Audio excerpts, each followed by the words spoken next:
Welcome to Don't Whistle at Night podcast, where Navajo legends echo in the shadows. Darren and Dawn will guide you through the sacred fire of Native storytelling, where the old stories breathe, the unknown walks among us, and voices, long hidden, rise to be heard. And remember, don't whistle at night.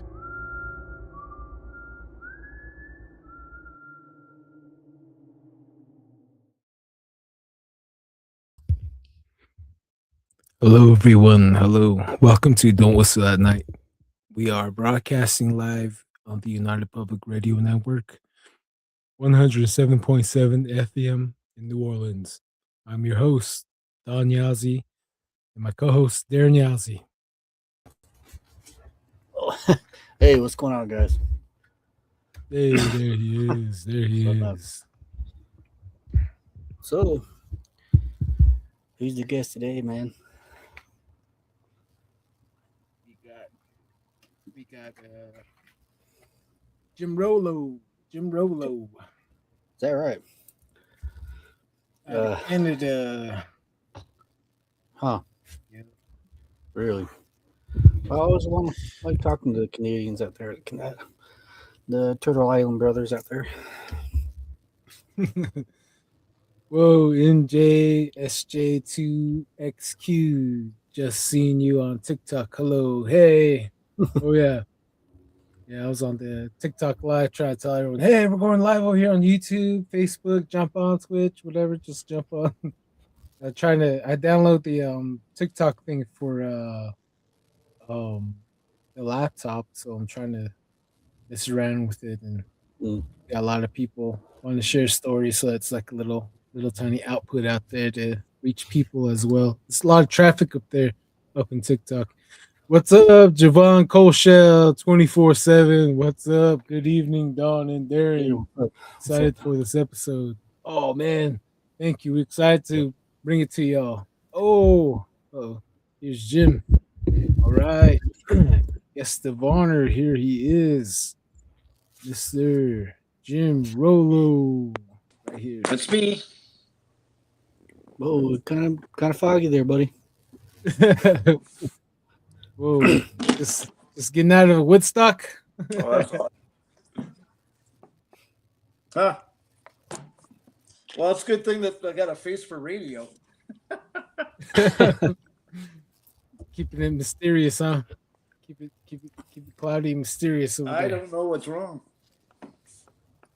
Maybe it's the excuse me, the screen over that. You got one of those protective screens. Oh yeah, that could be it too, man. I look kind of ghostly though. Don't I don't know. Yeah. It's kind of scary. Smoking weed all day. Oh man, you're in Jimi Hendrix bus right there. His mystery machine.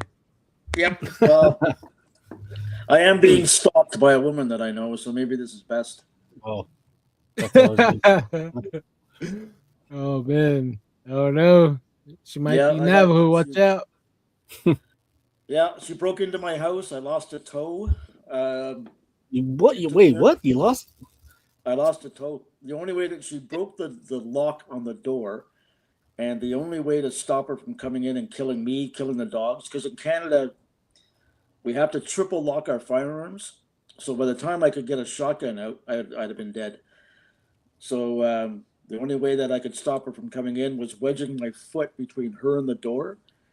And every time that she smashed it with a crowbar or with her body, it sliced into my toes.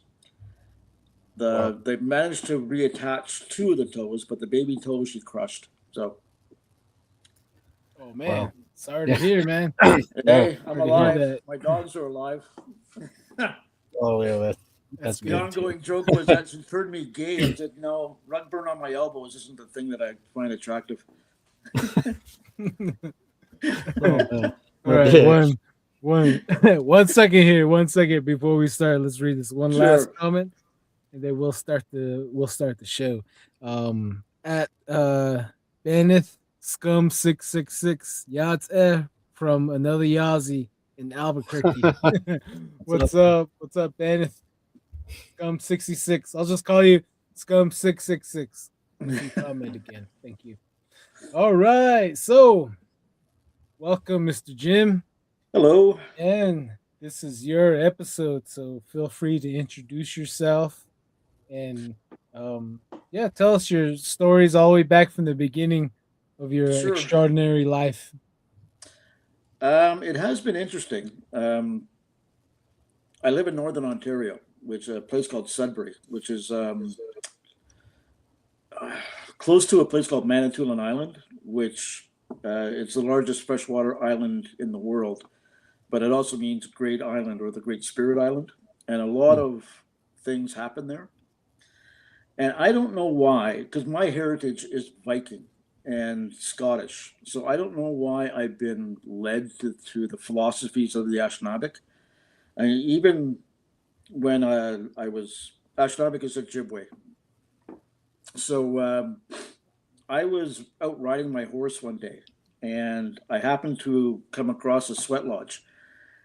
And I stopped and I was wondering what was going on because I've seen all these half naked people coming out of an adobe.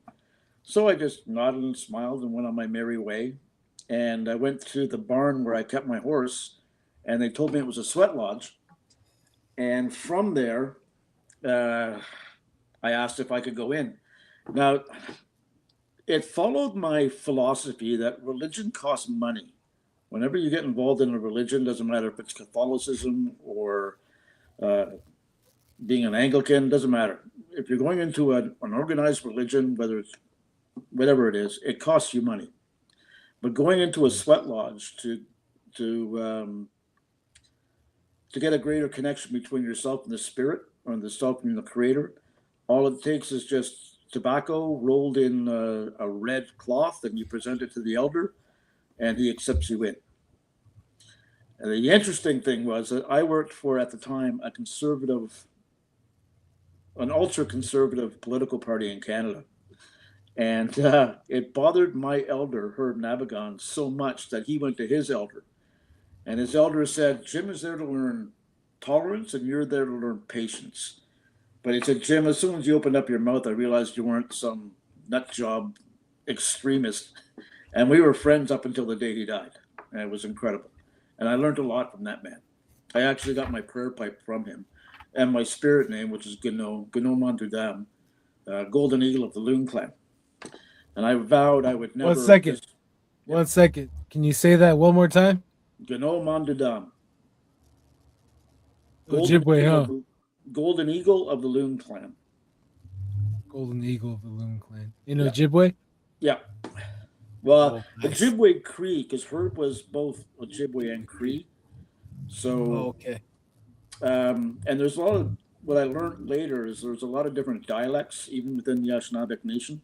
So from somebody from Minnesota up from Northern Ontario, words can have a different meaning or a different sound, right? But I was honored because, again, my heritage is Viking and Scottish, and I was impressed. And I've seen a lot of things within this. I mean, my first sweat lodge, I saw turtle spirit in the east. I saw deer in the south. I saw an otter in the west and a cougar, not one with lipstick and high heels, but but I saw a cougar in the north. And I didn't have a clue what they meant. And one of the people within the lodge described what those spirits' strengths were. And that's exactly what I was needing in life. And then from that, I've seen a lot of experiences, spirits, Mugwa or black bear, which I even saw death through Mugwa. It was interesting. I saw a skull come to me. I saw Mugwa come to me, and there was a spiral in between his ears. And then he came out at me as a skull, jagged teeth, and then disappeared. And when I asked Herb what this meant, and he said not to frighten you, but it sounds like somebody that you know is going to die within 3 days, 3 weeks, and 3 years, somebody close to you. and it's going to be an awful death. And sure enough, I had a fellow whom one of my first memories when I was about 2 or 3 is of this man, and we're playing with a toy jet in the hallway. And whenever the jet, you remember those old jets you roll backwards and it would go forwards? It was a little key type thing. And every time it would crash, he would say, "Oh, 700 people died." And he's one of my first memories. He actually taught me how to carve. Incredible man. But he had his own demons. He's a severe alcoholic, and that's what he passed away from. But whatever Herb had predicted, that's what came forth. It was incredible. And then I saw the little boy. We were on this is my 4th fast before I got my name. And I saw a little boy, and he was knelt in the west where the buffalo head was on a mound. And he's just looked over at me. He had eyes like ice blue, but the rest of him was Ashnavik.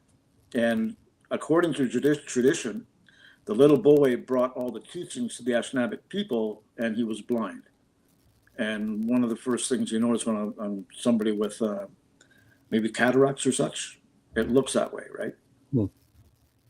But it's been an incredible journey. And with the 7 teachings, you walk a balanced path. And it helps you be a better man.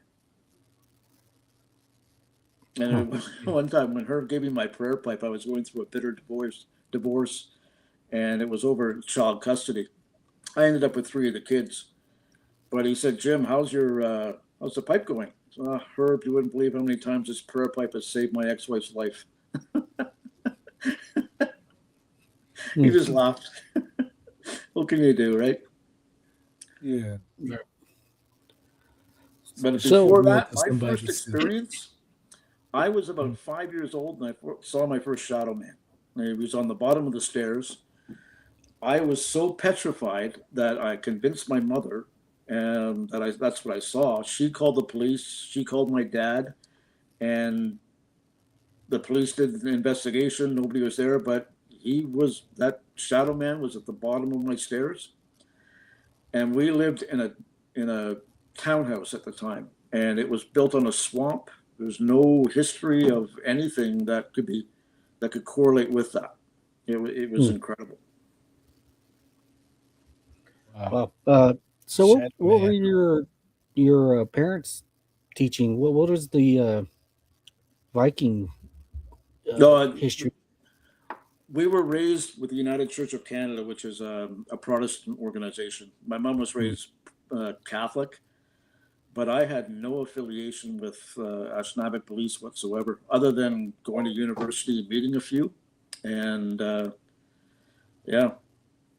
I found interesting too. And I'm sorry if I'm just going all over the place, but there was a gentleman who did paranormal in, I think it was Wisconsin. And he ended up at 3 mounds. And apparently it's quite known in the States. And he audio taped somebody saying in Ashnavik, "Welcome to the place." A good friend of mine, Will Moran, he doesn't call himself an elder. He calls himself a knowledge carrier. Because there's a lot of animosity, let's say, between almost not animosity, but a rivalry or a jealousy. And I suspect you guys have it in your own communities where cousins don't like cousins and they start to spread crap. Yeah. Sadly, we do. Yeah, exactly. Yeah. I mean, it reminds me of the teaching that we got one day when the creator gave 2 people buckets and said, "Go get crayfish." And one was a Jugganosh, which is white, and the other one was Ashnavik. And the Ashnavik came and he had no crayfish other than one. And the Jugganosh came back and his bucket was full. The creator said, "What happened?" The Ashnavik guy said, "Well, I put one in, I put another one in, and the one that I first put in would push the other one out." It's so true, right? You don't want to see each other succeed. So We have it within our own culture, but it seems more predominant or noticeable in the communities up here, anyways. And it can be ruthless. So that's why Will calls himself a knowledge carrier. And I got to admit, I've learned a lot from him as well. Yeah, that's all you can do in life is just learn, and learn as much as you can. And, Yeah. Make best friends. Yeah. Friends. And all you can do is be truthful to yourself, right? Right. Yeah. With wisdom comes great sadness as well. Oh, The yeah. more wise you get, the more sad you get. Realizing Yeah. there's things that you can't change. Yep. So I feel you on that. Well, it Yeah. makes us who we are. I remember Herb. One thing that I respected about him is that whenever I would experience something, he would tell me, well, I suggest it could be this or it could be that. He wouldn't tell me what it was because the philosophy is that my relationship with the creator or with the spirits is my personal relationship. So how could somebody dictate what it means to somebody else? So, and when I asked him, well, if I don't know the answer, just because you want the answer right away, it doesn't mean you're going to get it. You're going to get it when you need it. It's so true. In two of my vision quests, I remember I was asleep, but when you're asleep but you're actually awake, you can tell your surroundings are all around you. Yeah. I was brought to a place that was a birch forest, so which is traditional Anishinaabe territory, right? The birch. So I'm walking, and this stout older woman is beckoning me to come follow her, and she had the most radiant smile that that was just so calming and inviting. And I followed her, and I walked into an adobe. I think the best way to describe it is that around Colorado, you've got that rock that's like concrete. It's like a sandstone, but it's concrete. It was that color. And when I went in there was a younger woman, and she was bent before a smudge pot, and I saw the smoke curling right up. She brought me on a journey that was amongst the stars, and whatever question I had, she had an answer for. And I kept on thinking, okay, I got to remember this when I wake up. This is incredible. And the only two things that I can recall out of the entire vision quest was that one, there are answers to every question that's out there. And she said, don't lean too far over in a canoe or else you're going to get wet, which follows the philosophy of within the 7 teachings, if you follow too hard, you're going to rock off your balance. You're going to walk off your balance. So if you trust too much, you become naive. If you respect too much, it becomes idol worship. If you love too much, it becomes possession. That type of thing, right? Or one thing that I have trouble with is a sense of honor, and it could be stubbornness. So maybe that's because I'm a Scorpion. I don't know. But other than that,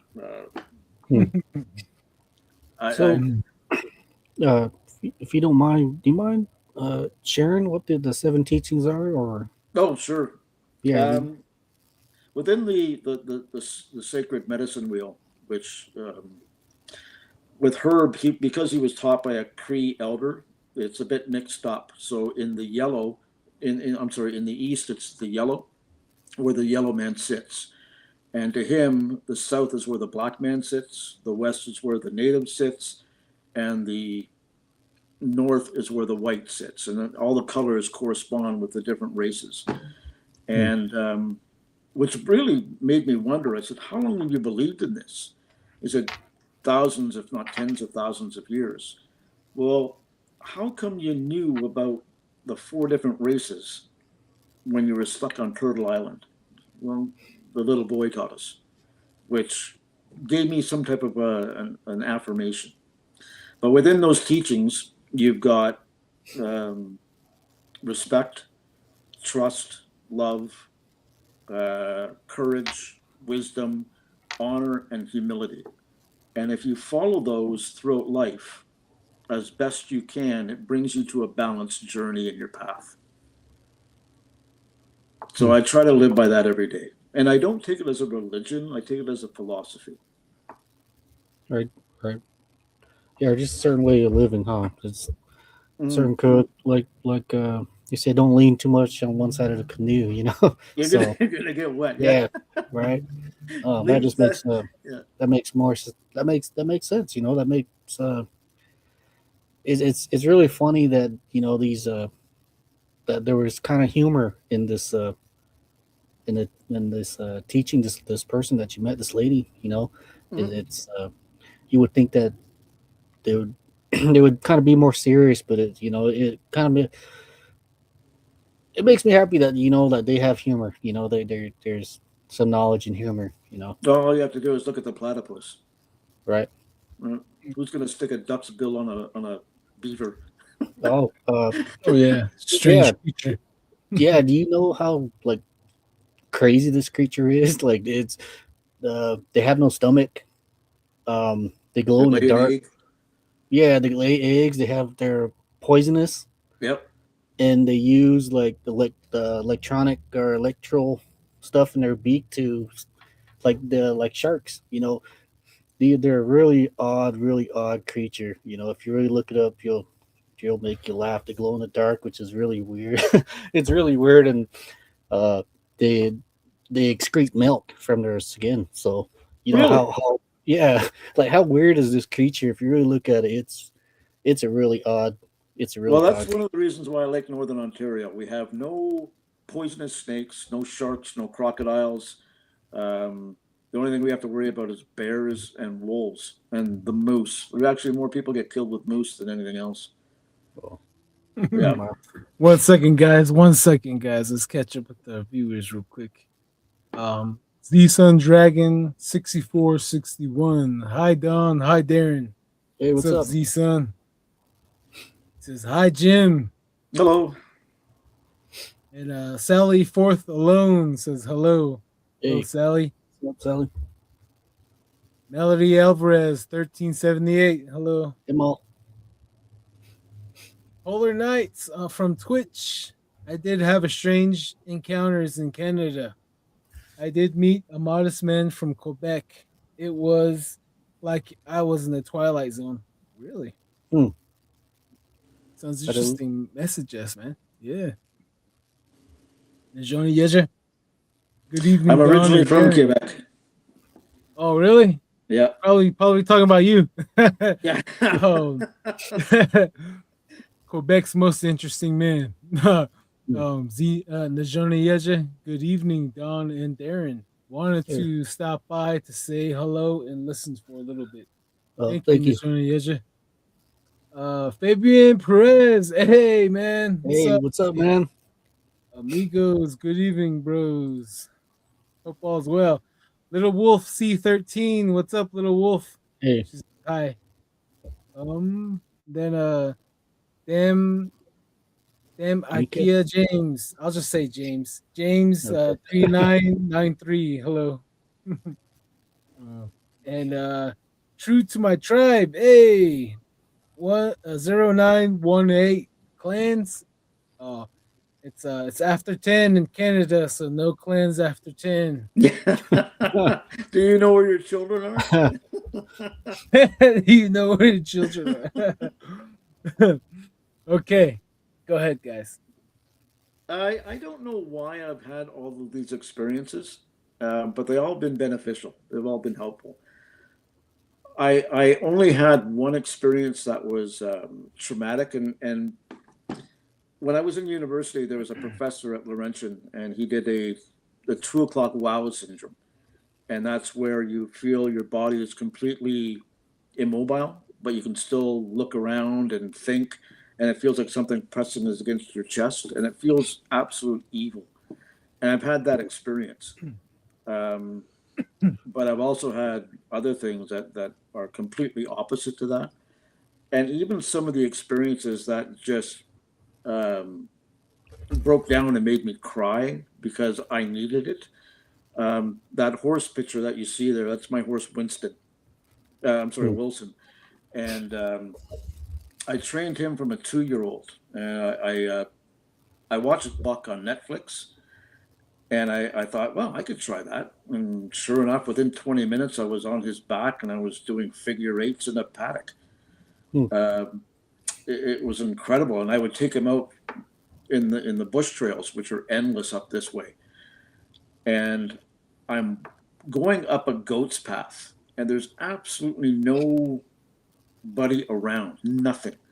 And the only thing around is just saplings and hay, old hay fields. Not really fields, but just somebody had scattered hay seeds. And there's no water. There's nothing really pretty or picturesque. And when I turned the corner, I saw a. You can see them at Costco. You know those benches, those wooden benches with the Hmm. wrought iron handles or armrests that are really skinny. They're in Yeah. outside lawn furniture.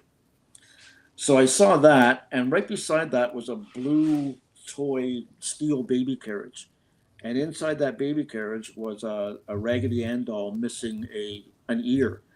Nothing was weather beaten. The doll looked like it was brand new, except it was missing an eye. I got off of Wilson, and I had a dog, a mastiff at the time. His name was Buttercup. And I sat at that bench and I lost it because I had just lost two granddaughters. Um, Lorna lasted 7 hours and Lily lasted three. And because I'm a Sorry. single dad or was a single dad at the time, I had to remain strong for my daughter. Uh, so I thought. And I lost it. And that horse took 2 steps forward, rested his snout on my cheek, and didn't move for 15 minutes. Hmm. And when I went back 2 or 3 days later on that same trail, those things weren't there. And I still can't explain it. All you can, and it follows the philosophy, whereas you just accept it. And if you continue to question what's presented to you by the spirits or by the creator, then they have a tendency to go away.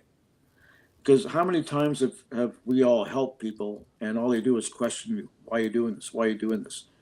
And it gets to the point where you just don't want to help anymore because your intentions are constantly being questioned. Hmm. So you just accept it and you move on and get ready for for the next round. Right. Yeah, Yeah. exactly. It's an amazing thing with animals. You know, they sense you. You know, they know you're sad. They they're happy when they're happy. You know, it's my grandmother. She also said like, yeah, the dogs they have feelings. That you hurt it, you get mad at it. It gets sad. You know, it cries when it's sad when it misses you. And you know, I was kind of wondered about that until I started having pets of my own. Then you'll see them. You know, you'll see them when they're happy, sad, and stuff like that. It's an amazing thing. These four-legged beings that run around here. You know, you But call our the pets and best friends. four-legged, like the best four-legged ones, is probably the horse because I used to have my own horse, and as a kid, I was always really introverted, Mhm. and I didn't really hang out with much kids. And when they introduced me to my horse was the same thing. My horse wasn't social with the other horses, so he and I both got along. So it was basically telepathic communication from there.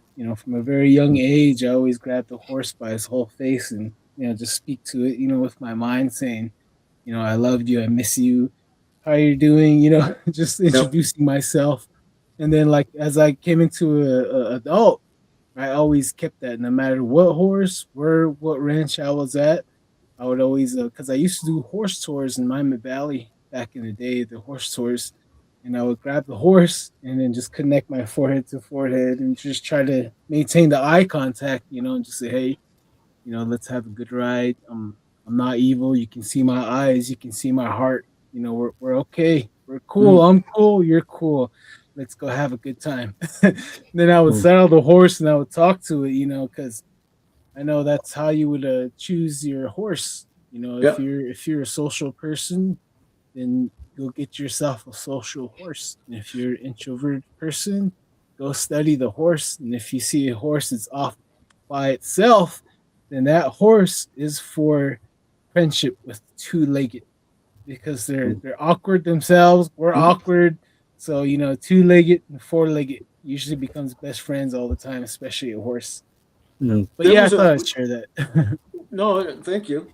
We had a teaching once where before before first contact, the Ashnavik people had the ability to talk to animals and communicate, and we've lost that. Not only from um, this point in time, but even how can I put this? Even those who pursue something beyond spiritual lost it. They've lost that Yeah. trust. Mm. And how many people do you know that would prefer a Porsche or a diamond ring over to getting a closer relationship with your environment, your land that you step on, or the trees that talk to you? Well, And that's the one of my favorite um, uh, poets is Chief Dan George when he talks about the forests. They talk to me, and it's true. And you go walking in the bush, and there was actually a study done in Finland where if you're anxious or show any type of sleep inability or insomnia, within 3 days of walking or being around pine trees, your electrical chemical uh, buildup changes back to what you feel comfortable with, and you're able to sleep. It brings back balance. You can't get that within a city breathing in fumes of carbon monoxide or touching right. concrete. Yeah. You need that reconnection with a living, breathing earth. And by far, I'm not a tree hugger. No, God no. I think they should Sure. leave Greta wherever she wherever she sails to. Yeah, that's just It's like, yeah. your Again, people can take it to extremes, right? So there's a your. balance. There should be, there should be a balance in this life, Mm. especially with us and nature. We're meant to be in nature. We're meant to be outside. Yep. And it's we're meant to play in the water. We're meant to climb the trees and we're laugh and not to say too much, but some of these. I would go back home and I would see the tree that we used to play on as kids, and it's still there. And I would call that tree my friend. Which Mhm. is a really odd thing to say, but just looking back, like wow, I grew up. That tree's still there. So I get the same whenever I smell sweetgrass and I'll be walking in the bush. And to be honest with you, I could be peeing on it. I wouldn't know what it looks like. But I smell it and I'm brought right back to a sweat lodge where I feel absolute right. peace. Yeah. Mm. Yeah, that's Yeah. true. Take your shoes off and walk around in some grass. Hmm. So Soil in between them it's all it toes. takes.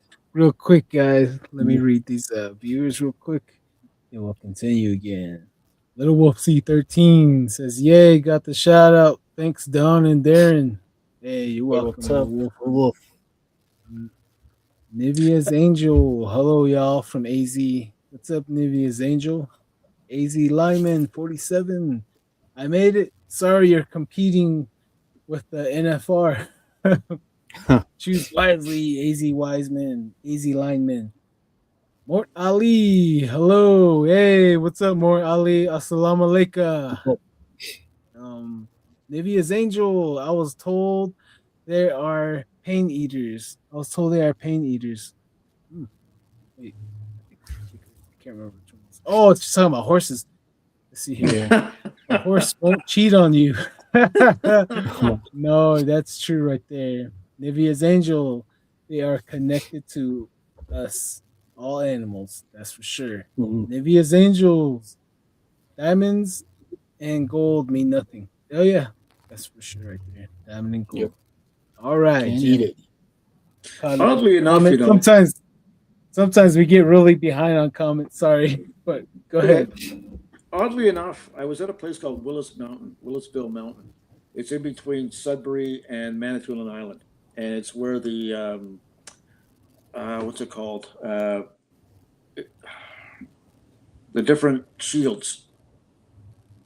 In one, you've got the Cambrian Shield, which is around my area in Sudbury, and then you've got Manitoulin, which used to be a ancient ocean, and you could walk all over the place and find fossils of fish and plants. But I was with my son at the time, and we were just walking the trails. He went off to play with his toy soldiers, and I'm sitting there looking at this mountain range, and there was a golden eagle that kept circling us, and it was so close I could see its eyes, which I later found when that was my spirit name. Ah, there must have been a connection there. It Mm. was incredible. Uh, Even to this day, you just something like I said, you just gotta take a deep breath and go, okay, let's go with it and see what happens.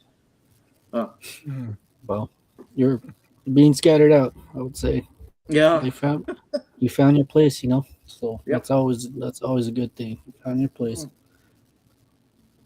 So, uh, going back with these shadow beings.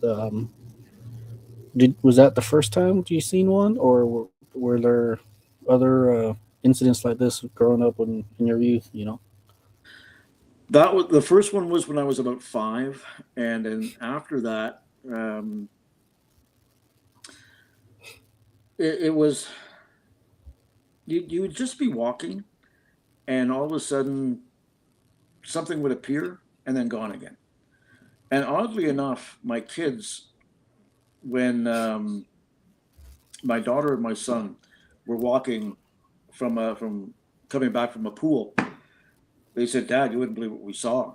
Okay, what was it? It was a black shadow, and it was just like a blob. And my daughter said it just went from kitchen window to kitchen window, and that was in a townhouse area. So Hmm. she said we followed it for like 5 houses, and then when there was a break in the houses, it just disappeared. And all you can tell them is that number one, if it confronts you, there's no reason to be afraid of it, because fear is actually what feeds it, right? That's All right. why we were taught with Yep. Wendigo, or even with your skinwalker. If you talk about Mhm. it gives it more power, and that Yeah. power causes it to strengthen, and then causes you to be more fearful, and that goes on and on and on. What I see in that too is a lot of people see the economic benefit or value of that, and they actually encourage it. So uh, whenever we're talking about Wendigo, I've heard stories where it was just a child or a tale to keep your children in line. Don't go out in the bush because Wendigo's there. And I've actually talked to other people where they said, "Yeah, we saw it," and it's Well, it's it's a hard distinction between, excuse me, what we call a night spirit, which is there to chase away Wendigo, and actually Wendigo itself. So because I was just told don't uh, bother with it, I never even pursued any followings for it. So or any mm, type of description. I'd rather be happy with the pleasantries of walking with a creator in the spirits. One right. second here. One These. second here. My buddy Rod, remember last episode? Darren, he said that Mm, when the Wendigos come or Sasquatch come, they would ask the little people to come and help. Kind of like push them away. Is mm, that like what he meant? Like you ask the spirit of the night to kind of ward off Wendigo? It's like the same deal. Yeah, same deal. You offer tobacco, and you ask that night spirit to chase away anything within the shadows. But my mm, experience with little people, It was at close to that Willisville Mountain, and I'm taking pictures. I bought a new camera, and I'm taking pictures of the dogs, and I'm taking pictures of Lake Huron or Georgian Bay. And you know that sense when you feel as if you're being watched? It was incredible. And you're always looking over your shoulder. So I didn't hear any voices. I didn't see them, but there wasn't a wind. There was no breeze whatsoever, nothing. And I'm walking up this trail where it's completely abandoned. I am the only car in the driveway. Excuse me. And I've got two old English Mastiffs. If anybody was around, they would have just wagged their tail and went up to them or found them, right?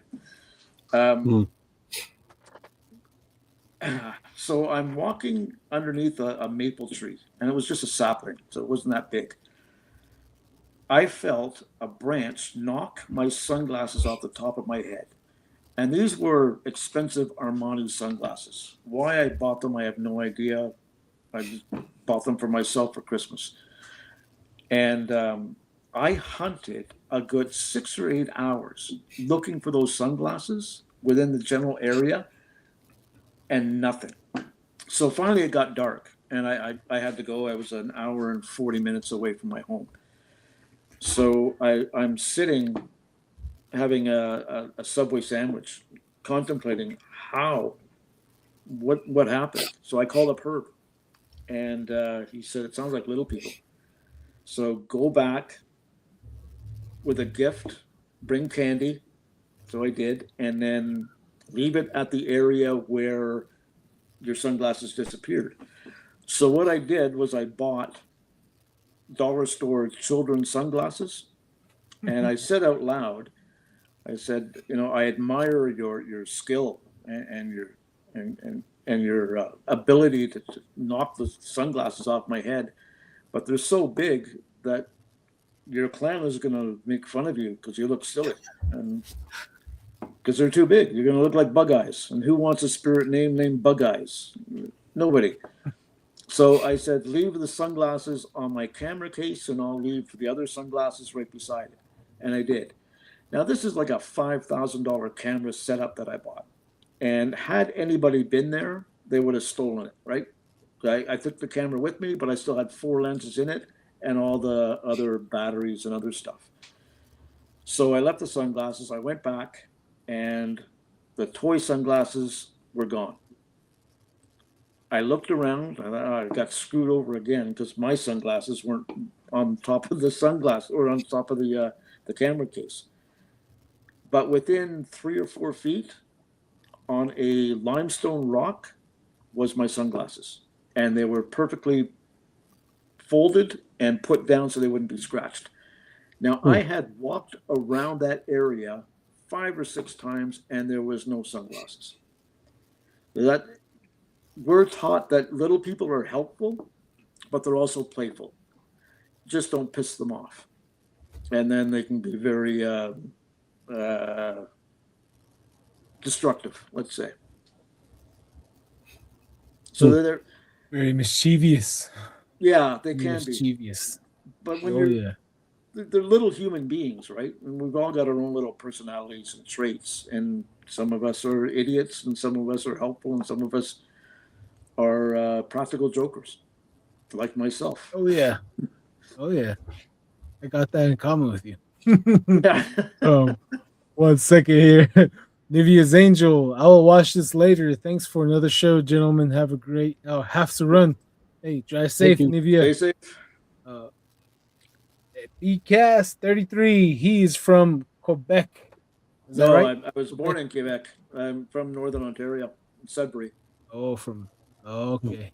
Right, which is about 3 hours east of Sioux, Michigan. Oh, nice. Maddie the Baddie. Hello, yachts. What's up, Maddie? Oh, what's up? Have you guys ever done any investigations? Very mischievous. Very mischievous. Sorry, go ahead. Sorry. Have you guys done any investigations around, let's say, the Custer's Last Stand or Little Bighorn or Wounded Knee? We are not those I don't think we're those natives out that way. We're more of the That's the desert. Crow. Yeah, that's Yep, the that's the Crow. The Crow people, they actually that's who they go to with everything. With everything, because they say the little people makes the grass grow and the water flow, and it makes everything, the trees grow and everything. So they help them in their time of need, and that's their go-to, the Crow people, the little people. I have yet to get a Crow native on here to further dive into that topic, which I'm really, really interested in. Every tribe seems like they have a certain society where they communicate with the little people, mm, and I am pretty sure we have our own little society that does the same thing, but everything is kept sacred. And Rodney Williamson on Lodge Tales, they have a society as well, the Little People Society in the Blackfeet tribe. So it's a Here we're topic told we have that yet to they get in deep into. Hmm? here we're told that they live in the rocks and they live in the trees. Like not up in the trees, but within the trees. It's almost like they're in a Yeah. portal and they can come in yeah, and out whenever they want to. There yeah. was We a all fellow on it's called Manitoulin Island Unexplained, and there's a lot of UFOs and ghosts. There's a lot of also First Nations. And one fellow said he was walking.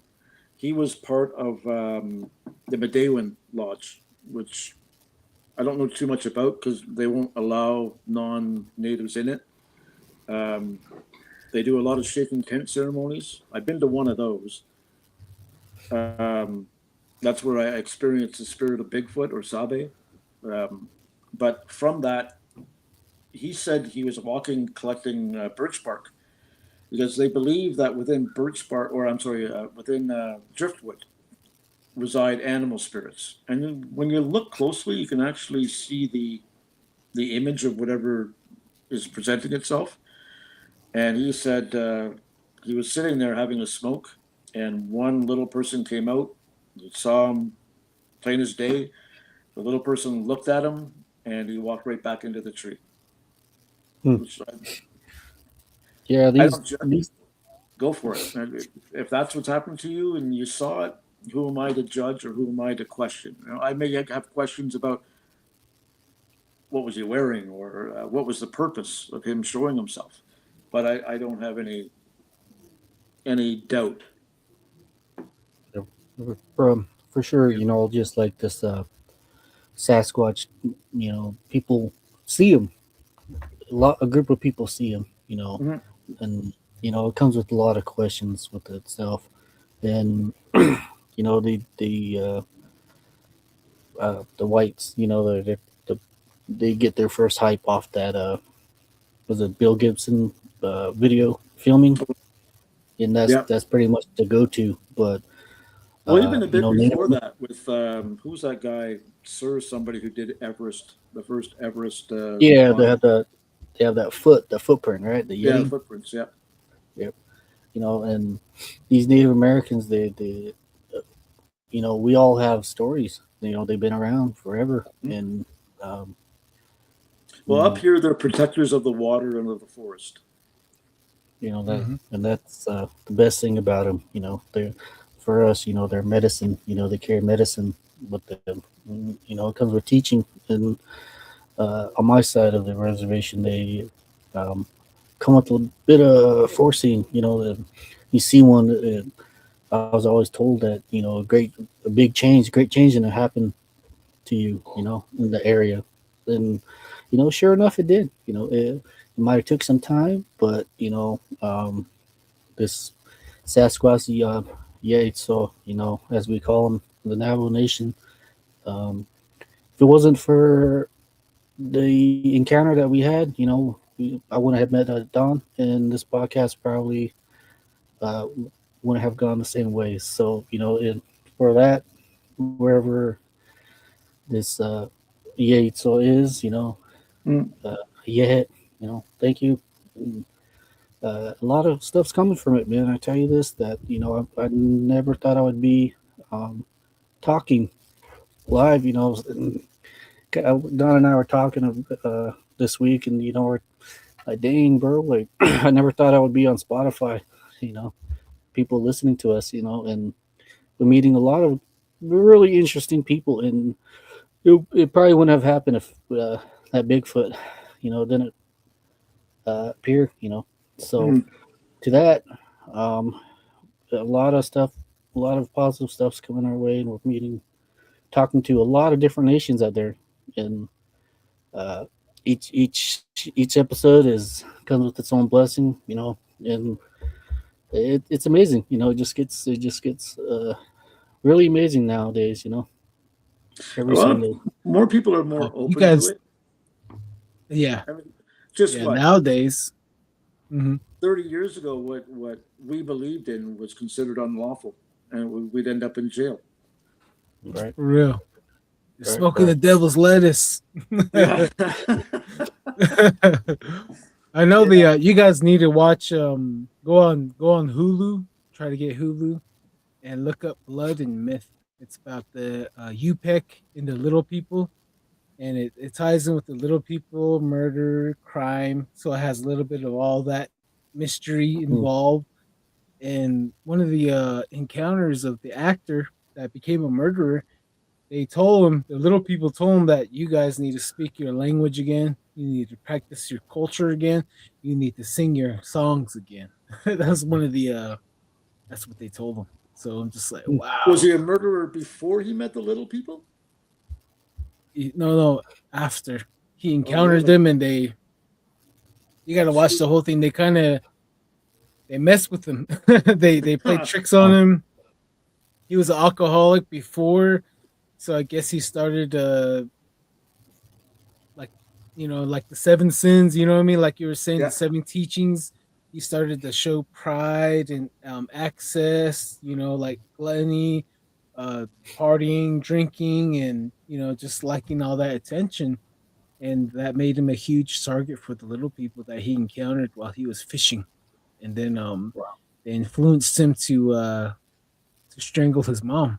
And then whenever the police asked him how did they strangle him, he just said, "You guys would not believe how it happened." He said it was the supernatural force that took place that night in that room. That's all he kept saying. He still denies killing his mother, but There, I don't doubt it.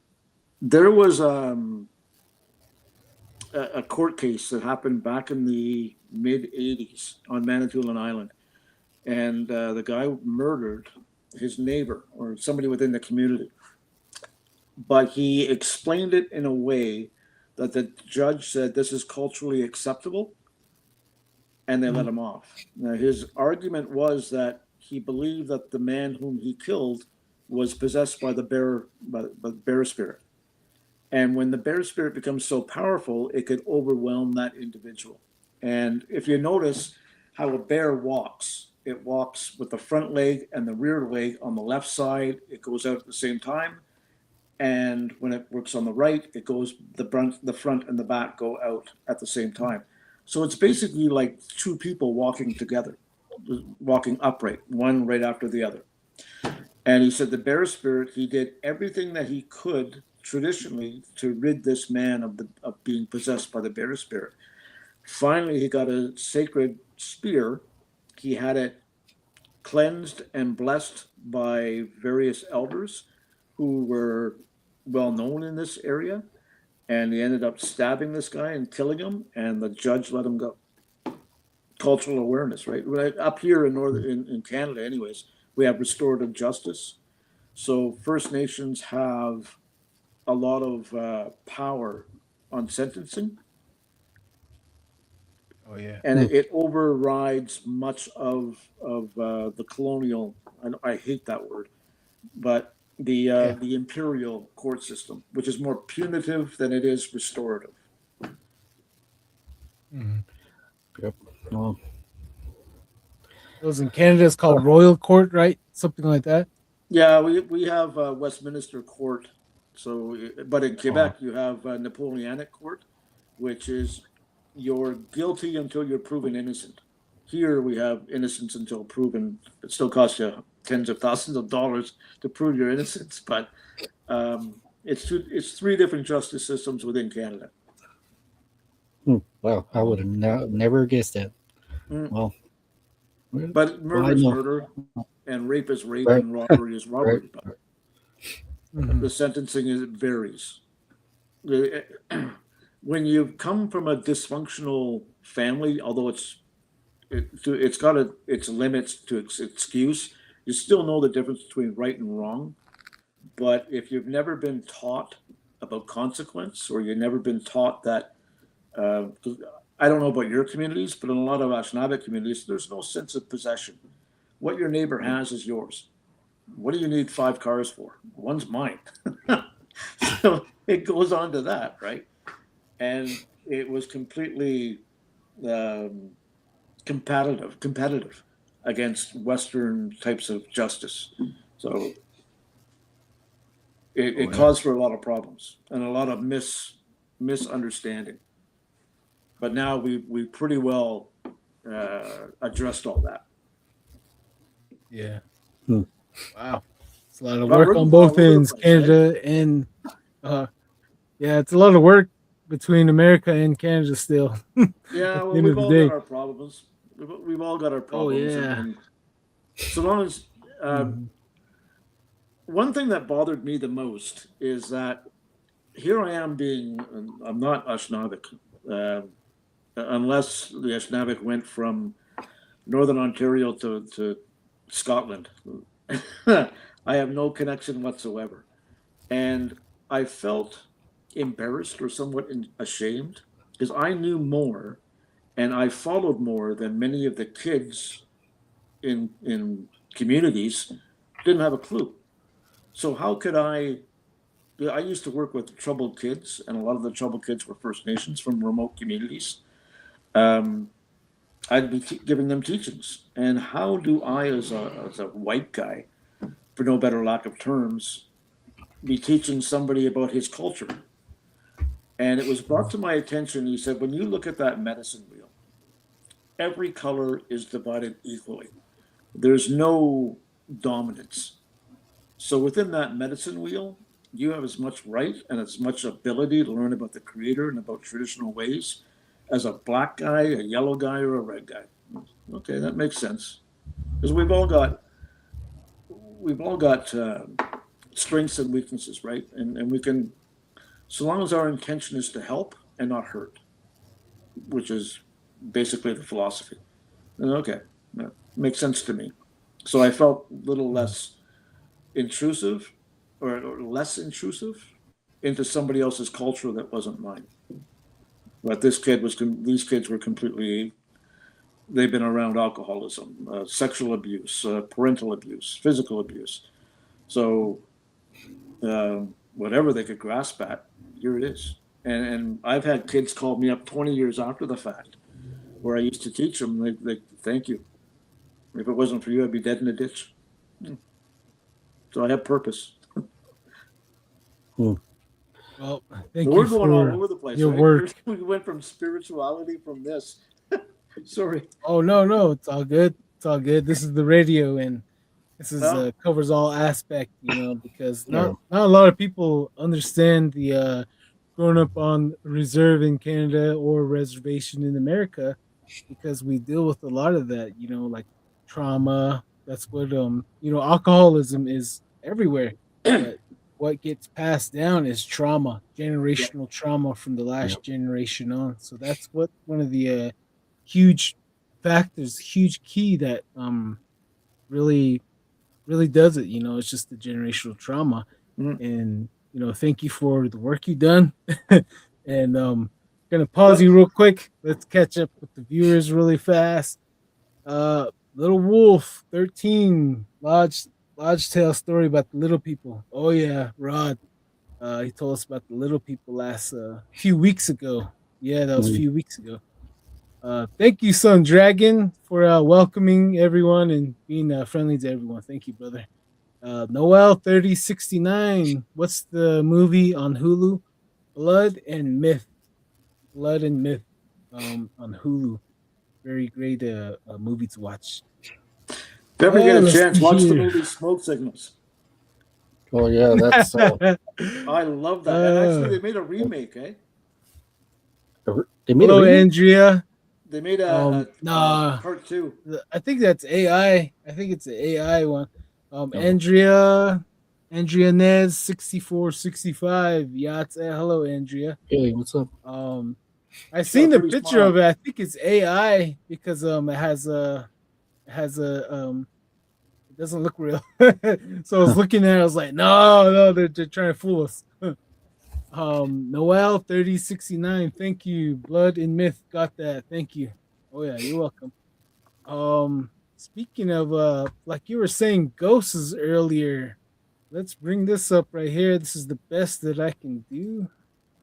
Oh yeah, that was taken in 2007 at a friend of mine. I actually have two good friends. One friend, Mike, I grew up with. He bought the house, and it was he who took that picture, or his wife did. And now I got another friend who bought the house off of him. I came from a small community called Coppercliff, and there's like 4,000 people, so everybody knew each other growing up, right? And when Stan moved in, they would see this little girl going up and down the stairs. They would see her in the backyard when they had a barbecue, and the little girl or the kids playing in the backyard would go to Stan and say, "Who's that little girl in the corner? She's not saying anything. We asked her to play with us, but she won't talk to us." So, and oddly enough, if you look at that picture, you can tell because this was taken during Halloween. If you look at it closely, you can see an old-fashioned snowsuit underneath her and the old-fashioned galoshes, those big rubber boots that kids used to wear in the 20s and 30s. And Mike's mom, we lived close to a creek. It was so full of pollution and mining waste that it was orange. It was awful. This a little girl, I don't know if it was her or not, but she drowned in it. And they rushed her from the creek to Mike's parents' place and tried to resuscitate her, but she was already blue. So they couldn't, and they figured this is the little girl. Wow, And that is. she'll, eh? I Sorry, was go gonna She'll say ahead. this. go up Sorry. and down the stairs. She'll talk to kids in the middle of the night. And I don't know what it is that ghosts want to appear in the nighttime, but they were waking up Mike's two little boys, and they would say, "Mom, can you tell the little girl to stop bugging us? We want to go back to bed. We have school in the morning." And she wanted to play. And Oh, Stan, who's got a little chihuahua, and I hate that dog with a passion. It's a Nazi. It's horrible. And Nazi. it's horrible. I mean, I got mastiffs, right? And they don't bark, they don't growl, they don't do anything. And this thing, if you knock on the door, it wants to go through the door. It's got little man syndrome. And Stan's wife and his daughters will dress it up in tutus and ballerina crap, and it's no wonder the dog's pissed. But in the morning, they'll see the dog's toys or the dresses beside three dog treats. And they figure it's this little ghost who's playing with the dog. And because the dog treats are in the kitchen in a cupboard and the door is closed, nobody touches it. And the toys and the tutus are locked in a chest. And these things are opened up and laid down beside each other on the living room floor. You know what? This wow. this picture is Okay. actually a really good picture. You can actually see the fabric Yep. details. You know, it's you can see the folds in the clothes, Yeah. uh, the hair. You know, Time. it's this is Now this actually was really taken good. from an old 8 millimeter video camera because it was back in 2007. And Mike's wife, who took the picture, she said all I saw was just an orb in the carport. And then when I What? turned the video into stills, this came up. Well, you could That, you can see the eyes, the nose, the mouth. You yep. know the base Even of the a curls in her hair. right. That Yeah. is. I was just looking at that too, and y- there's a lot of. You can even I see the ears. I would Yep. say. I see too. You know what? When a child now, I assume she's about 6 or 5 or 7, between that age, because she's still got that milk tummy. Yeah. Right. Right. Yep. Uh, Yeah. and she definitely has That's crazy. bangs going across, and you see the hair. You know, this is Mhm. actually Yeah. Trying really to pull amazing. that But the eyebrow. eyes, you Yeah. can see through them. Yeah. She's almost kind of transparent too on her left side, Yep. on the right Now, if I side. saw Yeah. that in a carport, I'd shit my pants. I don't care if she's a little girl or not. Whoa, yeah. Yeah, this picture is kind of weird. It's off-settling, that's for sure. Yeah, it's It's definitely proof. It's proof. yep, yep. It's really a really good picture. If it wasn't anything else, this Yep. could it looks more solid if anything. But What makes me laugh is Stan is like 320 pounds and 6'5", and this ghost has riled him so much that when he shuts off the light in his bedroom, he jumps into his bed, and his wife laughs at him because he doesn't want anything to grab him, grab his feet underneath the bed. hmm, Oh And man, what he gets me must. too is Stan is an atheist, but somehow he's comfortable with living with a ghost and knowing he's living with a ghost and being an atheist. I don't know. right, yeah. Well, makes them wonder, huh?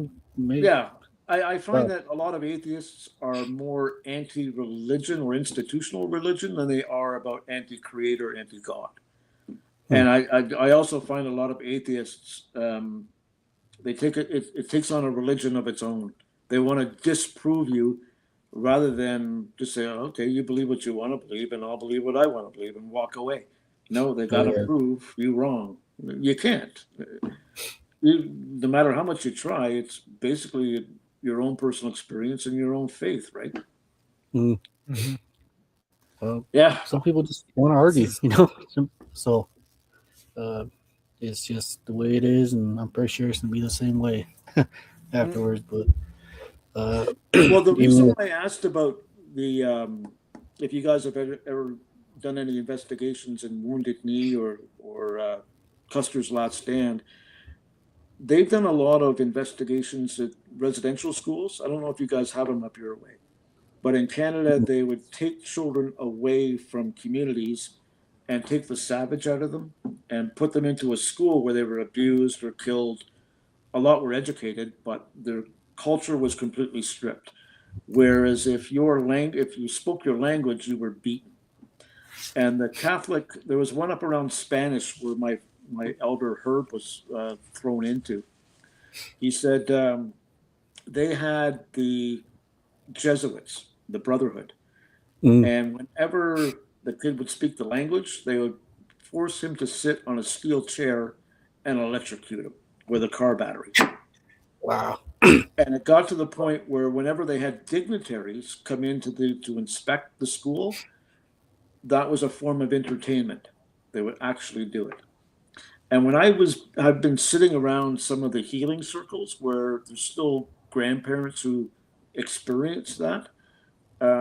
It just makes you sick what they would do to a child. yep, And at a lot of these residential schools that were investigated by these paranormal groups, they see a lot of ghostly children wandering the streets or wandering the hallways and such. And I've been taught that spirits in Ashnavik who come back as ghosts or are connected to a certain area, it's because they are lost. They haven't got the connection to what they've accomplished in their life. So if you feel as if you haven't accomplished what you needed to, or some type of a trauma mm, where you lost your life, they'll hang around. yeah. These boarding school, the there was so much evil stuff going on in these boarding schools. It's gotten to the point where they would kind of fear the cross. They would fear it because these the people that were carrying it were wicked people. Mm. And uh, And they justified it by their belief in God. right, We can do and whatever we want to because God's with us. Yeah, yeah. It's probably it's not a the sexually repressed individual who's beating up on children or having sex with children. right, and it's disgusting. And it's that's going to be my one of my goals in this is to bring awareness to this, even this Jesus, this Christ being the man. Uh, uh, uh, I'm more than sure he has his judgment for these people that did such things like these, and for the Native American. I totally agree with how they feel about it because I see it, and I know it's there, and uh, it needs to bring more awareness to it, and these boarding schools too. Also, man, I hear so much stuff about these boarding schools too. People they would actually feed sick children to the other kids. Oof. Because they didn't want to feed them. Why feed a Native American? We feed yourself. That's that mentality that uh, the Native American culture is dealing with, and uh, it's a healing that's going to take some time, a lot of time to deal with, as a people, and it's something that needs to be more talked about. They're Well, bringing up graves. talking about it, it opens debate and it opens. It's not that many people are uh, arrogant about it; they're ignorant about it. They don't Mm, know. And right, right. if there's also one has to be careful. We learned that up this way. You have to be careful not to blame because that forces resentment and counter resentment, Mm, and then people just end up hating each other. Um, so you need an open dialogue, but you also got to say, I understand this is not you. It was your great grandparents or your grandparents that did this, and even um, what we did up here, and I'm sure that we call Americans the long knives, right? That's how they settle mm, disputes with with their long knives, and they would pit one group of people against another group of people for political favor or for trade or for economic or even for alcohol. And if you're, how can I put this? If you're going to start blaming one group, you've got to blame them all. But we're all equally guilty because we're all human beings, right? We're all part of that circle. mm. In Canada, from 1950s till 1990, the government in Canada was injecting First Nation kids that were in these residential schools with diphtheria, smallpox, typhoid for medical research. Even though they had the ability to cure them, they wouldn't. They recorded how they died. And they would just tell Yep, the parents, your child passed away, we don't know why. And yep. it's been That documented. And if we don't document it and talk about it, it could happen again. or that's where Hitler got uh, his plan. The whole what would you call it? One world, one word, one man being. I forgot the word for it, but they did the study, and that's where he got his idea for what he did and justified was by the Americans and the eugenics Yeah. project, them sterilizing women without them noticing or without them without their consent, and I don't know about injecting the them. States, but in Canada and South Africa, South Africa got it from us how to identify First Nations by male lineage or how was it now? It's your grandparent. If your grandparent was native, then you're native. The Nazis did that with the Jews. That's how they identified Jews, and we copied it. And then the South Africans with apartheid copied it from us. I don't know about the States, how you guys are identified, um, But to learn from somebody so evil is just, it's just horrible. Right? It doesn't say a lot for humanity. No, no, don't. I had Me. there's a woman, it was actually Herb's wife. She's got her doctorate in native dysfunctional families and Mm, how to counter that. And I asked because um, my daughters and my son went through a miserable divorce, and it was a child custody thing. mm, Excuse me. And it worried me that we believe that it's 7 generations that are affected by what the parents do or what the right. So with residential yeah. schools, that's where I took it from. So I've got 7 generations that I've got to worry about within my own family. And Herb's wife said, no, it can be 7 generations if we don't address it. However, it can stop at one when you recognize the problem and you yourself deal with it. That makes sense. So there's always hope, right? It doesn't have to take forever. It starts with you. It starts with us, and that's how we Mm, make change. Cool. yeah, that's communication. Communication with yourself, and knowing your flaws, knowing yourself, and knowing what you can and what you Yep. need to And uh, I get our help on. remember um, one of the teachings that we had in the sweat was about communication.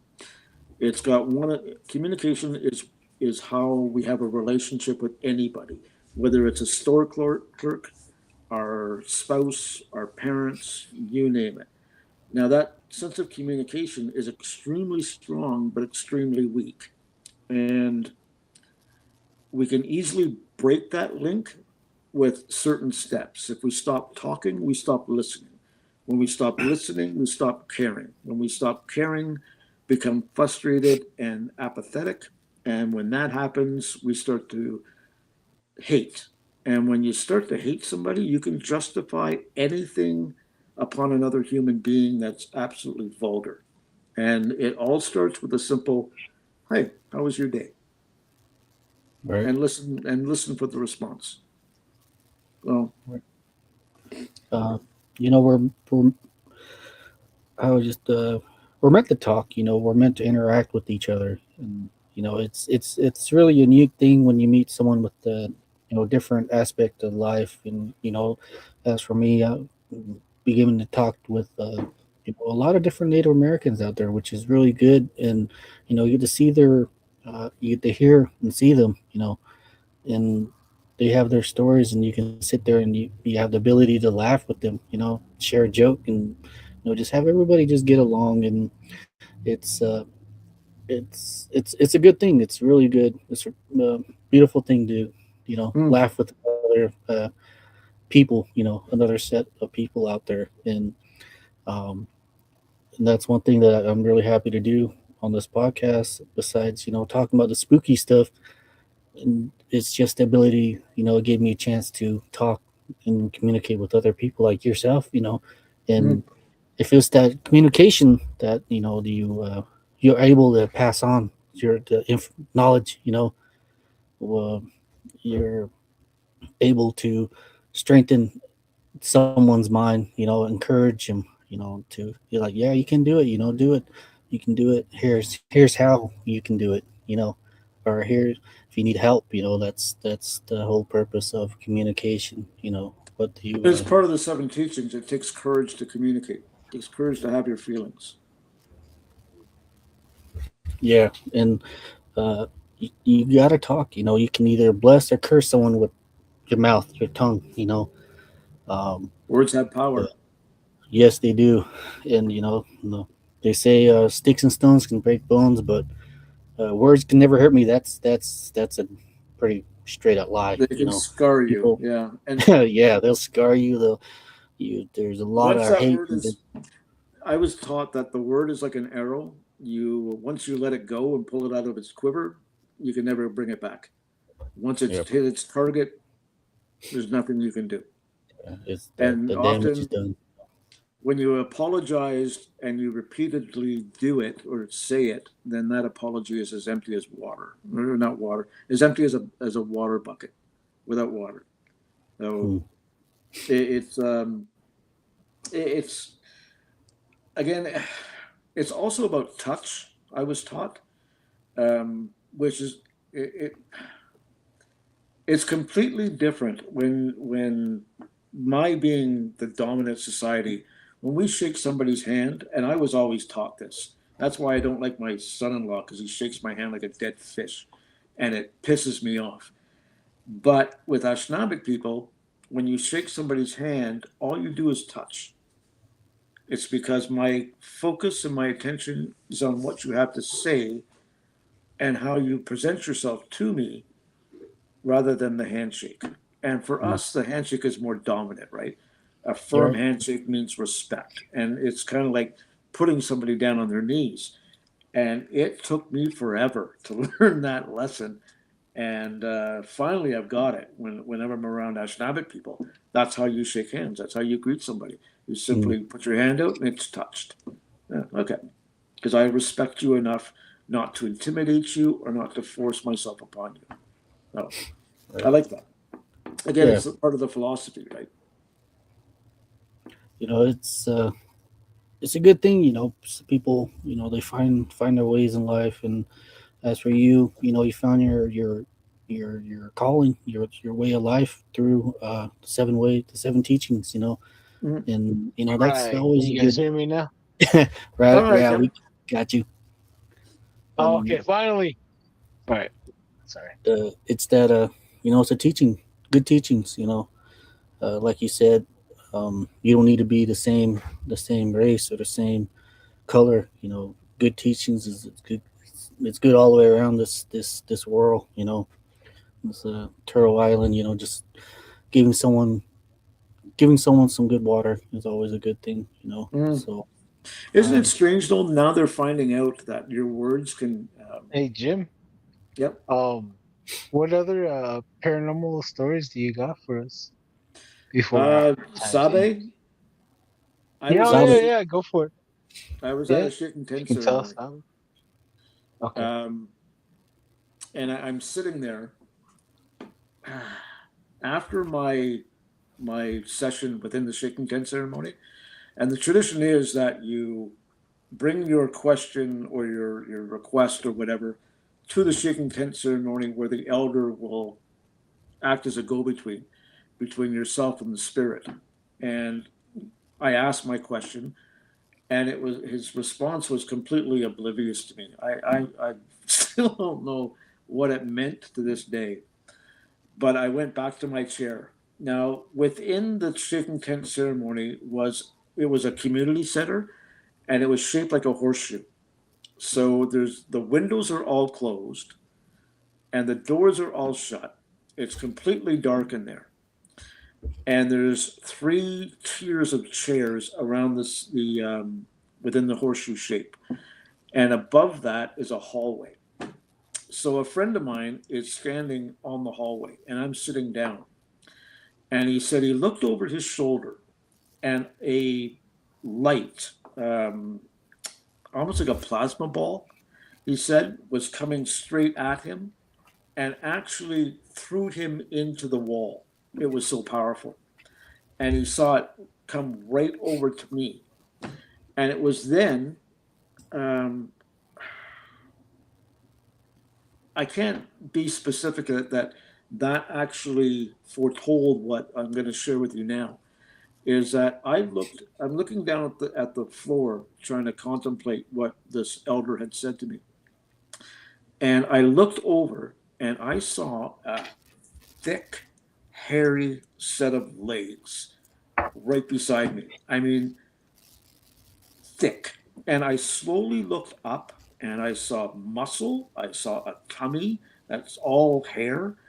I saw arms that were the size of tree trunks. And I looked over and I saw shoulders with no neck, just a head. And the kindest, calmest eyes I have ever seen. And I'm looking there in awe. And Sabe, or you guys, I don't know what you call Bigfoot. Ito. Up here, pardon me? Yeah, Ito. Okay, we call him Sabe up here. So he's looking at me, and he said something, and I'm sorry, I don't understand your language. And that's what I said. I'm sorry, I don't understand your language. He threw his head back and laughed. And when he looked at me again, all of a sudden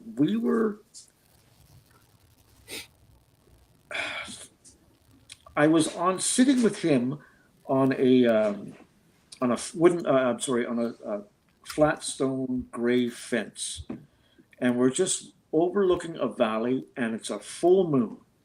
And he said something to me again, and again I said, "I'm sorry, I don't understand the language." And he cupped his hands together, and he showed me what he had, and it was an eagle whistle, and he blew it.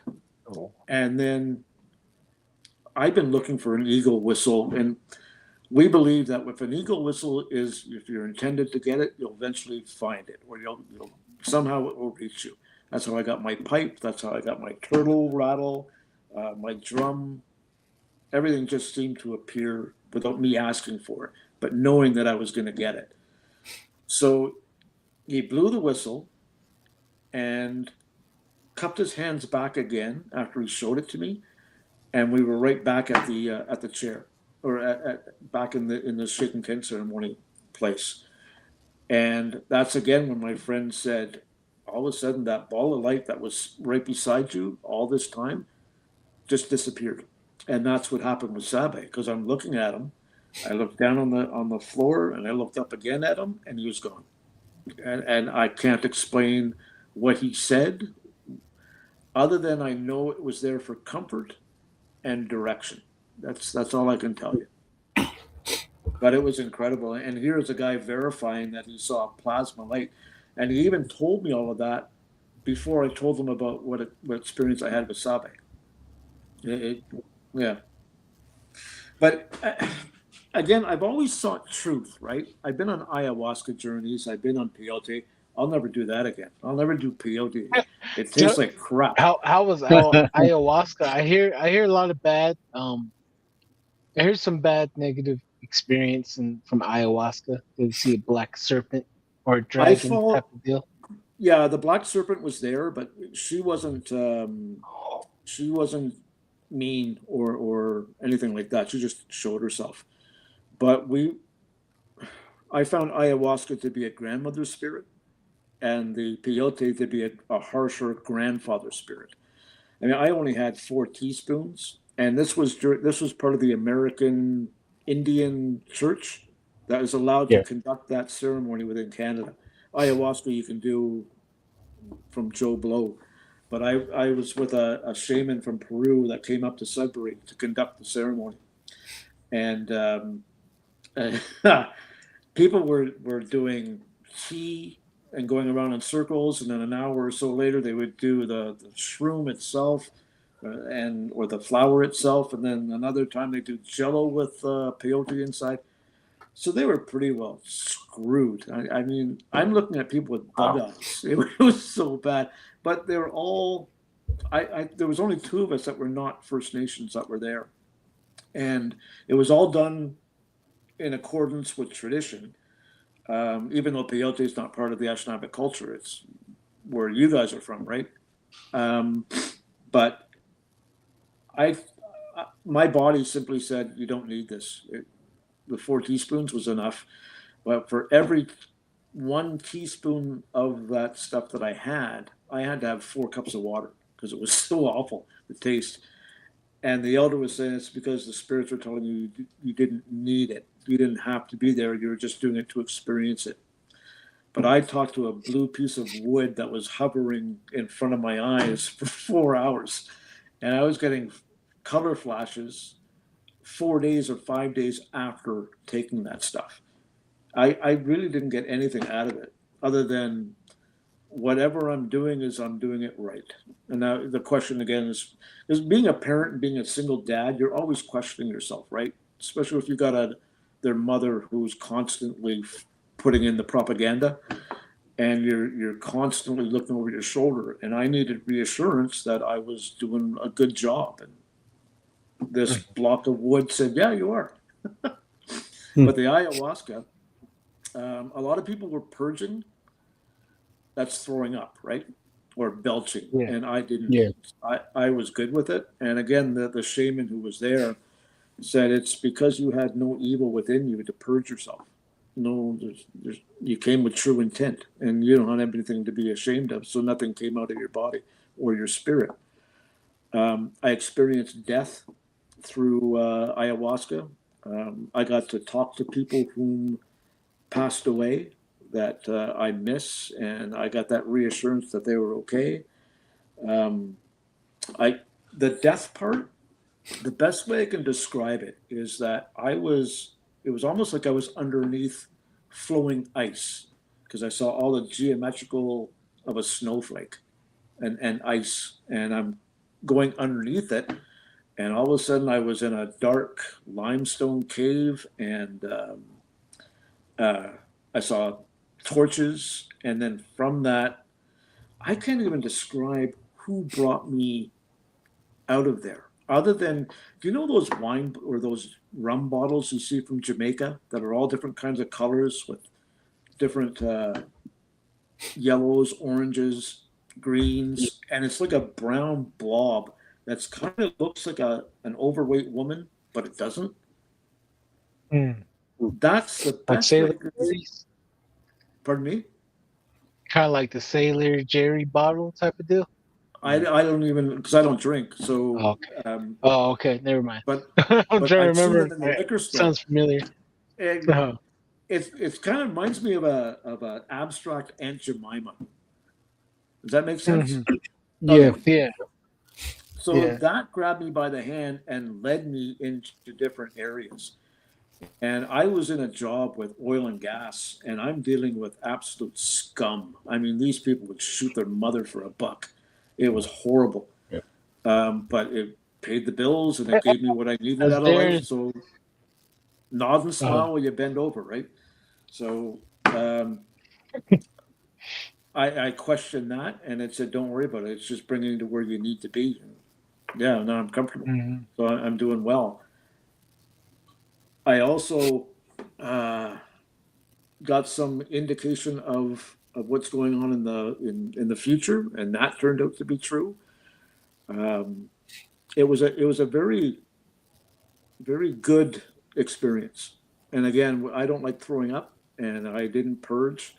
Some idiot brought one of those Tibetan singing bowls, and I thought my head was going to explode.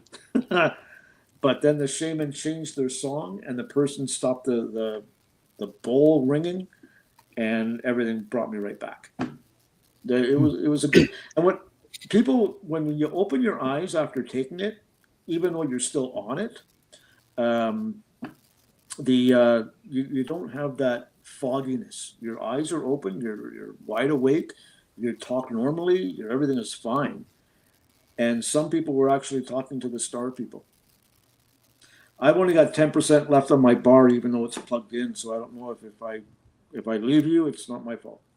Okay. Oh Sounds no. good. That's Let's read some of these comments real quick so you can let's see here. All right. Z-Sun Dragon, he's talking about the picture earlier. Looks like a big hand on the floor behind her right hand. Gotta look at that picture again. Kurt Right. W75, you're late. I'm late, Don and Darren. Great to see you, gentlemen. Jim, thanks Hey. for your time. Nice to meet you. Thank you. Oh yeah. Wow. So since the time is almost there, do anybody, does anybody have questions for our guest Jim here? I got a question. Hello? Sure. You guys hear me? Can you hear me? Yeah, I can, but I've only got 8 bars. Oh, Yeah. oh, okay. We'll make it last then. So so Jim, take us into it when you took the ayahuasca. How was it getting into that realm, to that different realm? The first time I took it, I've only taken it once, and I'm fine with that. But he gave me about a shot glass, and I have never done drugs other than weed, and I don't even like that because I'm a diabetic, and I have been since the age of 2. So I've had it for 60 years. And marijuana mimics low blood sugar, especially when you're at a point where you can feel as if you're passing out. That's what it reminds me of. So I don't do drugs. Um, and I was apprehensive to have done it, the ayahuasca, until a friend said, "Suck it up, princess, and just do it." Okay. So he gave me my first ounce, and nothing, absolutely nothing happened. Then maybe an hour later, he said, "Okay, anybody want more? If it didn't affect you, here's some more." So he said, "Okay." So I got up and I took another shot glass, and he said, "Are you ready for the magic carpet ride?" And I thought, "Oh Christ, oh no!" But within 20 minutes after taking the second ounce, that's when I experienced the different colors, the different uh, um, geometrical, like what's the word I'm looking for? Yeah, Geometrical yeah. images. Did you? Yeah, geometrics and the whole. Yeah, yeah. Yeah, I hear And people talking about that, and they the, say it kind of resembles. I don't know if you know Tool, the band Tool, their artwork, and it's all geometrics and all Oh that. yeah, Yeah, good I'm band. actually doing a little research on that, the whole DMT stuff too, and all the creatures and all the deities that are in that people see. So Good uh, topic. right. Oh yeah, go Yeah. ahead. Oh no, go ahead. You Is good? it Any questions for Jim? Let's see if there are any comments from quick here. is Anybody out there listening? Okay, right here we got BCast 33. Have you ever heard of Nahani Valley in northwestern Canada? Any stories, I think he went out, Jim? bro. We lost him. Oh man, right. We had a question for him. All right. Oh man. Well, at least we got some cool stories from Canada right there. Yeah, Oh man, hopefully more little more people from Canada come on. That'd be cool. Hear more of the Wendigo, like what Rod was saying, before it ripped that dog apart. And jeez, man, wow. yeah, the Thank you, whole. Jim. Thank you, Jim. You might have to go through this and listen to that, man. Thank you for coming on and telling us your your story, your life. A lot of good teachings come out of it too. So thank you. Oh yeah, yeah. Um, when you do listen to this, thank you, Jim, for your time. And we'll just, I guess, we'll just kick back for a little bit, and you should hop on over to that other app I just told you to download a couple days ago because you need to get over 100 friends. And we Oh got yeah, a follower here from TikTok right here, Little Wolf C13. She says, "Oh, LOL." I know why we lost him, but looks like you and I need to look this up right here. Nahani yeah. Valley, northwestern Canada. Nahani sounds like Dene, huh? Nahani. Uh, Right here. Yes, I'm here. Thank you for joining us. Yeah, that's where they say the Athabascans and all those people, all those tribes come from down that way. And yeah, other than that though, I think we'll just call it an early night then, huh? You got work tomorrow. yeah. Got work and the holidays coming up again. Um, I'll probably do a little s- splunking around the house again. Put some batteries in the trail cameras and buy some more the Roku cameras too. Apparently, we got a blind spot that's someone or something came by and started knocking on the doors and it was at a blind spot. So something's out there. Whatever it is, you might have to have 30 cameras out there, all on the ground in the sky. You name it. I get a Yeah, flare yeah, yeah, camera. yeah. Actually, I have one ordered right now. It'll be coming in tomorrow. Actually, Oh, I nice. started looking up the little Zoom audio thing too. Yeah. I'm like, Oh yeah, I need to get one of those. I need Yeah. to get one of those. Check out BCast. He says it's Dene, so it's Athabascan. There's Dene. tribes up there. Yeah, Dene is like all over northwestern Canada, or Hmm. like Athabasca. And Z-Sun Dragon, great show and guest. Oh yeah, yeah. It's always a Yep. pleasure to Thank meet you. new people, Yeah, it is. especially from Canada. Yeah. Then right here, BCast comes back. The tribe used to live in that valley, and they disappeared. Years later, the Navajo appeared in North America. Hmm. Ooh. Yeah, there's stories that they went from that area to the Great Lakes and became a part of the Ojibwe Cree, and then came to the Southwest after that. And then there's stories where the traditional stories goes that Chaco Canyon incident, and we had to split. They sent Navajos to the Northwest Chicago area because of all the stuff that they were doing that got them enslaved.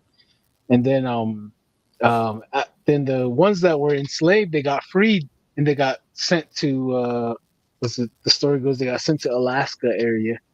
So that's why they have a same language up there. There, and the other thing goes that in Navajo, when you say they left that way, they had to go that way was Alaska. So Alaska, Navajo's Alaska. That means they left and they had to migrate away from us. They went that way. And one of the things goes that if we go over there and if we introduce ourselves, if we say hi, that would mark the beginning of the end of the world because we're not supposed to interact with each other ever again. So Ouch. I think that's a little too late. Right. Right. Wow. Yeah.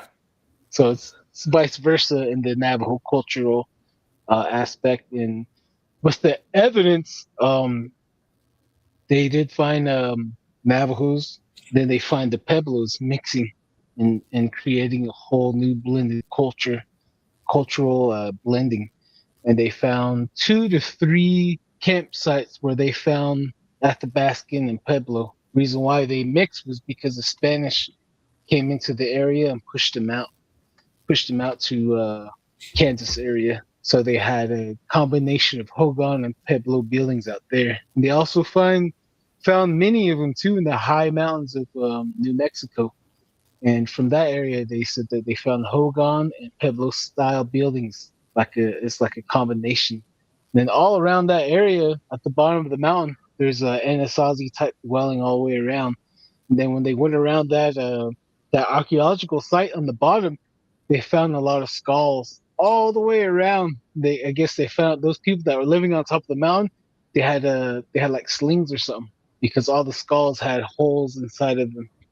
And they said these people that lived up here, they had to be the Navajos, the ancestral Navajos that were at war with the Anasazis around this area in New Mexico. And this was like 9,000 feet above elevation. And they said these guys perfected growing crops that high up, and they were really skilled at it. Hmm. And so, yeah, that's evidence of blending. And like our clans has it too. We're blended. Like I'm you, Hopi, Mojave, and then all of us. We're all different clans. We're all different pieces put together, and we're all identified as Navajo. Right. Pretty strange. Right here.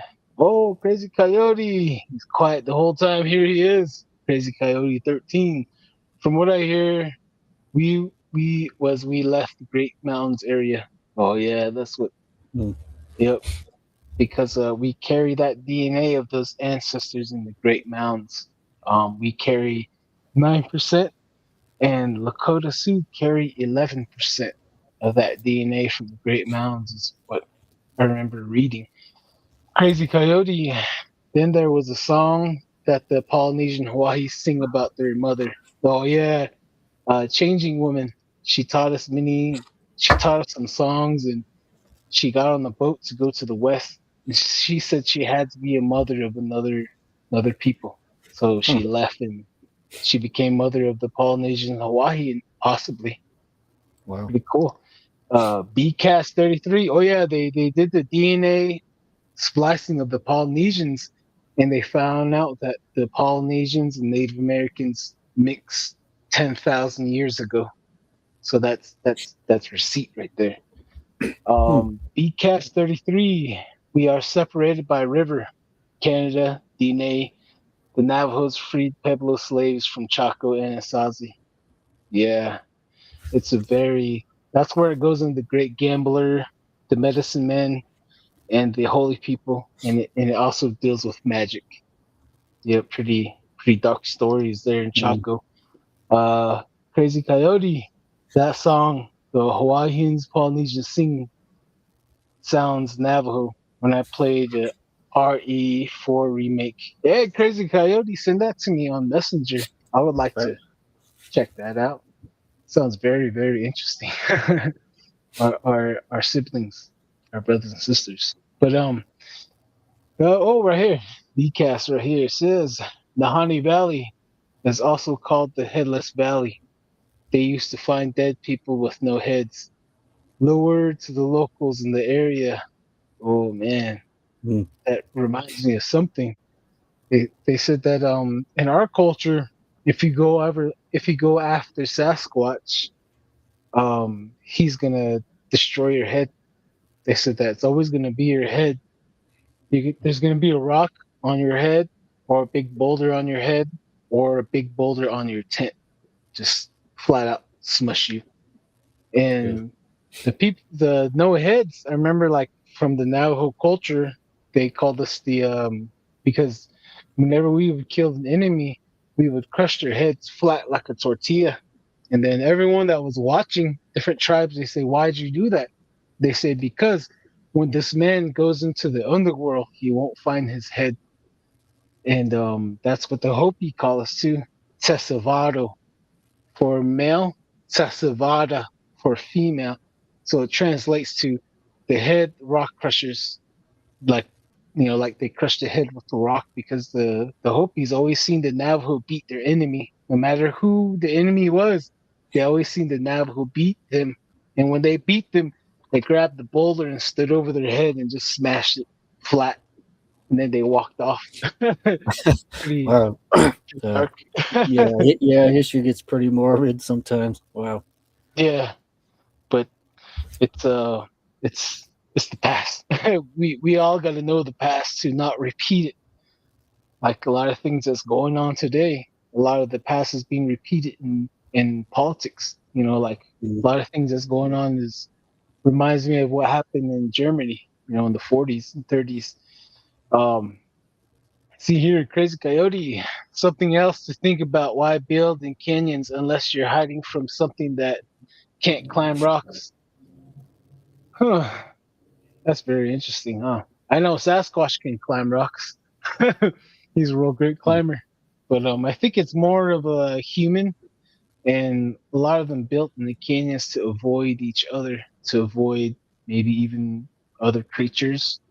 But I know everyone raided each other, and also for cannibalism as well, because cannibalism and magic go hand in hand. Here, BCast 33. Interesting. I honestly think the Nahani could have been Navajo Dene. Just my thought. Possibly. Yep. Possibly. I gotta go over there, check out the valley, go to sleep, and see what kind of dreams I'll get. Crazy Coyote. I've tried to find that. It's like trying to find a straw inside a haystack. Mm. Oh yeah. Who knows? Only thing to do is just go back and just dig. Who knows? But I think that's all the time we got today, folks. Darren, Yep. you have anything you want to say? Oh, well, the holidays are coming up. Try not to lose your mind over possessions. I think just being together and eating together is a great thing. And me being out here working, I don't really get to be around my family all the time. So, uh, you know, take some time. Reflect on what's going on in this life and what really means, what this material world really asks. Not really. It's not a whole lot. So take care of yourself. Stop by, see your relatives, see visit on your grandma and grandfather. I'm pretty sure they would be happy to see you and see what you've been up to. Stay warm wherever you are right now.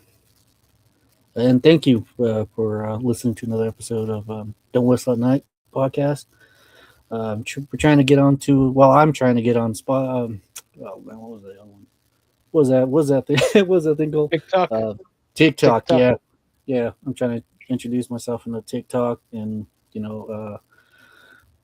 I'm not really in tech savvy. I went from banging on a rock to presenting myself on YouTube, Hulu, and TikTok here. So like, share, and subscribe. Thank you. Oh yeah. Oh yeah. Thank you, And Darren. Jim, Uh, too. Thank you. oh yeah. Thank you, Jim. Let's read these last comments right here. BCast33, white shell woman was a Polynesian. Heard some chants are similar. Oh, I believe it. White shell woman does sound like a Polynesian. I would not doubt that. Um, all right, Crazy Coyote. Thank you, laters, brother. Later. Stoic, Stoic Dissension. I know I probably said that wrong. I need glasses. Says, dang, I'm super late. I was randomly thinking about the show and poof, y'all were live. LOL. Sending love from Northern California. I appreciate the show, guys. You have great conversations. Thank you. Oh, hey, Yeah, thank you. yeah. Thank you. Thank you, Thank you. Stoic. Appreciate it. We'll do our best to keep them coming for everybody. Darren and I love to do this, and hopefully we can Mm-hmm. the rest of our lives. Hopefully we'll get some material out there, boots on the ground type of deal for everyone. Yep. And you can see Darren and I crap ourselves. Crazy Coyote gift hack Xmas Xmas gifts. The best one comes from truck stops. Ooh, Oh like yeah. the little bat. It's cute. Think cut out there, Don. Huh? My lost Don right there. If I'm still here, thank you for listening to Don't Whistle at Night podcast live on United Public Radio's network. 107.7 FMs out of the beautiful yet mysterious New Orleans. If you have stories and want to talk to us, hit us up. We'll be more likely to present yourselves out here and join us on, the storytelling that Native Americans are telling. You don't have to be gruesome or gory either. Just good communication was always best between the nations. And Yeah. I got to say that ending part right there, buddy. I always wanted to do that. So Oh, okay. Yeah, I think I'm lagging, huh? The internet's messing yeah, up on my end over yeah. here. Like, I'm all talking away, like, oh man, come on. We'll read this one right here. Crazy Coyote, Merry Christmas and a Happy New Year. This guy, he made me say Christmas. So here, true to my tribe, 0918. I got a cousin that's looking for a good man. Right here, right here. I'll send you my Cash App, PayPal, $1,000 up front. Ah, Little Wolf C13. Thank you both. Glad I can join the live tonight. Oh, thank you, Oh, Little yeah, Wolf. thank you. Thank you. No, I won't tell Benita that you're here though. Shh. It says human. Okay. I don't know what that is. Little Wolf. Ha ha ha. Darren, that's funny. Okay. Uh, BCast 33. Good night. Looking forward to the next one. Oh, oh same yeah, here. oh yeah. Same here. All right, guys. Um, this is in right here. Little Hmm. Wolf says, "LOL." Shh. Yep. Yeah. So we'll introduce Darren to TikTok, the platform, pretty soon, and we'll interact more with you guys on there. So if you have the TikTok, look for us. Don't Whistle at Night. We're on Spotify. We're on TikTok. Um, Rumble, Facebook, Don Yalzi, Darren Yalzi. Facebook, look at the group, Don't Whistle at Night podcast. And thank you for tuning into Don't Whistle at Night. We've been broadcasting live here on the United Public Radio Network, 107.7 FM in New Orleans. Thank you, Darren. Thank you, Jim. Thank you, you awesome people out there. Yes, you right there, you with the glasses. No, I was just kidding. Thank you, guys. You guys have a great week. Don't whistle all night. Stay weird out there. See ya. All right, guys. Oh, yeah. See you guys.